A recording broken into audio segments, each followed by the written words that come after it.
Start. নমস্কাৰ, মোৰ নাম শ্ৰীমতী পৰিৰঞ্চী এমপি। মই MB হাইস্কুলৰ 7ম শ্ৰেণীৰ ছাত্ৰী। আজি আমি বিকশিত ভাৰত বুল্লাস্থনৰ 2025ৰ আইডিয়া শ্বেয়াৰিঙৰ এটা অংশ হিচাপে দলীয়ভাৱে কেইবিধমান আচাৰ প্ৰস্তুত কৰি উলিয়াইছোঁ।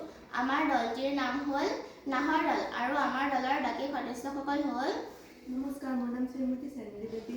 নমস্কাৰ, মোৰ নাম শ্ৰীমতী মানসী শইকীয়া। নমস্কাৰ, মোৰ নাম শ্ৰীমতী মঞ্জুৰিতা ৰংখাতী। নমস্কাৰ, মোৰ নাম শ্ৰীমতী ৰিঞ্চি বৰুৱা।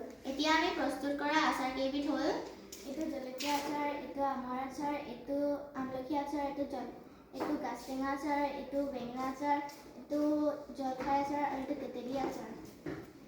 এই আচাৰৰ ব্যৱসায়ৰ দ্বাৰা এই আচাৰ বজাৰত বেছি গাঁৱৰ পিছপৰা লোকসকলে আৰ্থিকভাৱে সবল হ'ব পাৰিব।